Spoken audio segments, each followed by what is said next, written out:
Assalamualaikum warahmatullahi wabarakatuh. Baik, pada video kali ini saya akan membahas tentang jawaban dari pertanyaan pada mata kuliah Sistem Informasi Akuntansi, khusus dalam materi pembelian dan pengeluaran kas. Baik, sebelumnya perkenalkan dulu, nama saya Zulfa Fajrani, NIM 19053101 dari jurusan Pendidikan Ekonomi, konsentrasi akuntansi. Baik, kita masuk kepada pertanyaan yang pertama. Perusahaan seperti Walmart telah berpindah dari GIT ke sistem VMI. Diskusikan kelebihan dan kekurangan potensial atas pengaturan ini. Jika ada, pengendalian khusus apakah yang harus dikembangkan untuk mengawasi sistem VMI ini? Baik, jawaban saya. Sebelum itu kita harus mengetahui dulu apa itu GIT. GIT adalah singkatan dari Just in Time. Nah, just in time ini adalah suatu sistem produksi yang digunakan untuk memenuhi kebutuhan pelanggan tepat pada waktunya sesuai dengan jumlah yang dikehendakinya. Kelebihan dari just in time ini dapat mengurangi biaya tenaga kerja, persediaan, risiko kerusakan, dan peningkatan kualitas produk. Hal tersebut seiring dengan adanya total production system dan pengecekan kualitas baik di tingkat pemasok maupun di internal perusahaan sendiri sebagai dalam penerapan sistem GIT sehingga risiko yang akan terbentuk dapat ditekan dan biaya tenaga kerja dan biaya penyimpanan dapat ditekan sampai seminimal mungkin.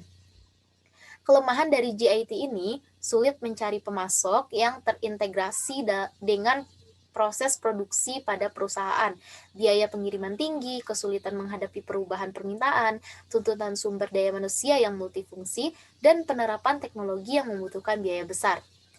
Lalu perusahaan pindah ke sistem VMI. VMI ini kita harus mengetahui dulu apa itu VMI. VMI adalah salah satu sistem manajemen persediaan barang dengan mengandalkan kerjasama perusahaan dengan vendor atau supplier untuk dapat melihat stok perusahaan dan langsung mengisi sesuai target penjualan perusahaan. Dengan menerapkan VMI ini dapat mengurangi persediaan bahan baku karena supplier yang mengontrol kapan pengiriman bahan baku beserta jumlah pesanan sehingga supplier sendiri yang dapat mengatur proses produksi dan tingkat persediaannya. Lebih baik karena dapat meramaikan permintaan produknya dengan lebih baik untuk memenuhi kebutuhan dan perusahaan yang disebabkan pertukaran informasi tersebut serta dapat mengurangi biaya telepon dan biaya administrasi. Namun VMI ini tidak dapat tercapai secara instan karena harus berlandaskan kepercayaan antar stage. VMI juga sangat tergantung pada teknologi sehingga apabila ada terjadi error dalam teknologi tersebut bisa merusak sistem. Pengendalian khusus mengawasi sistem VMI adalah mengendalikan persediaan atau inventory control. Inventory control ini merupakan usaha-usaha yang dilakukan oleh suatu perusahaan termasuk keputusan-keputusan yang diambil sehingga kebutuhan akan bahan untuk keperluan proses produksi dapat terpenuhi secara optimal dengan risiko sekecil mungkin. Persediaan yang kedua adalah persediaan terlalu besar. Selanjutnya, apabila persediaan terlalu besar atau overstock merupakan pemborosan karena menyebabkan terlalu tingginya beban-beban biaya guna penyimpanan dan pemeliharaan selama penyimpanan di gudang. Dan kekurangan persediaan atau out of stock dapat mengganggu kelancaran proses produksi sehingga ketepatan waktu pengiriman sebagaimana telah ditetapkan oleh pelanggan tidak terpenuhi sehingga pelanggan lari ke perusahaan lain. Oke, kita lanjut kepada pertanyaan yang kedua. Pertanyaan yang kedua yaitu, haruskah setiap perusahaan beralih dari proses pencocokan 3 cara tradisional, yaitu pesanan, pembelian, laporan penerimaan, dan faktur pemasok, ke pencocokan 2 cara yaitu pesanan, pembelian, dan laporan penerimaan, yang digunakan dalam evaluasi resep statement atau IRS. Mengapa ya dan mengapa tidak? Oke, jawaban saya. Kita harus mengetahui dulu apa itu pencocokan 3 cara tradisional pesanan pembelian. Jadi, pencocokan 3 cara tradisional pemesanan pembelian adalah sebuah dokumen yang secara formal meminta seorang pemasok untuk menjual dan mengirim produk tertentu pada harga tertentu. Ini juga merupakan sebuah janji untuk membayar menjadi sebuah kontrak setelah pemasok menerimanya. Menurut saya, haruskah setiap perusahaan beralih dari proses pencocokan 3 cara tradisional ke pencocokan 2 cara? Jawabannya adalah iya. Karena IRS juga menghemat waktu dan biaya pemasok untuk menghasilkan dan melacak faktur. Mengadopsi pendekatan IRS ini dapat mengeliminasi potensi atas kesalahan dalam faktur pemasok, karena perusahaan membayar dengan mencocokkan perhitungan dari apa yang mereka terima dengan harga yang dicantumkan ketika barang dipesan. Penggunaan IRS sangat penting untuk mengendalikan akses terhadap file induk pemasok dan mengawasi seluruh perubahan yang dibuat terhadapnya.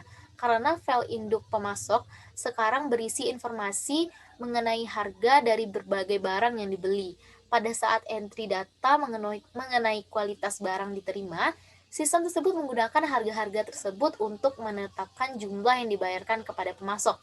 Jadi, perubahan yang tidak diotoritasi atas harga tersebut dapat menghasilkan lebih banyak ke pemasok, lebih bayar ke pemasok. Oke, lanjut kita ke pertanyaan yang ketiga. Pertanyaan ketiga adalah, jelaskan mekanisme pengendalian internal yang saudara terapkan untuk mencegah pembayaran faktur pembelian kredit yang sama 2 kali. Nah, sebelumnya kita harus mengetahui dulu nih, apa itu faktur pembelian kredit. Jadi, faktur pembelian kredit adalah bukti tagihan dari supplier, intinya sebagai catatan pengakuan utang atas pembelian barang dagang oleh perusahaan secara kredit kepada supplier. Fungsi utama dari faktur ini adalah sebagai bukti bahwa setelah terjadinya transaksi pembelian dari pihak perusahaan atau aktivitas penjualan dari sudut pandang supplier secara kredit. Faktur ini memuat informasi detail tentang produk beserta dengan harga yang sangat berguna bagi penjual maupun pembeli. Tidak jarang perusahaan teledor dalam membayar faktur kepada supplier. Salah satu penyebabnya adalah perusahaan tidak membukukan pengeluaran secara jelas. Jadi mereka telah melakukan pembayaran atas pembelian kredit, tetapi dibayar lagi karena di dalam pembukuan keuangan belum tercatat. Hal ini sangat merugikan bagi pihak perusahaan tentunya, karena akan menambah pengeluaran yang nantinya akan berdampak pada total kas perusahaan. Jika administrasi pemasok juga tidak rapi, bisa jadi perusahaan harus melalui prosedur yang rumit untuk menarik kembali kas yang terlanjur dikirim kepada pemasok.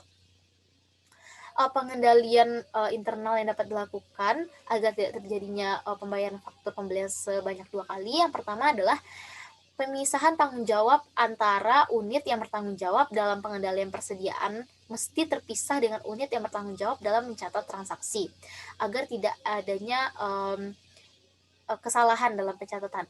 Yang kedua, setiap kebijakan yang terkait dengan pembelian harus dinyatakan secara tertulis, seperti kebijakan atas tawaran potongan dari pemasok. Oke, next. Selanjutnya kita masuk kepada pertanyaan yang keempat.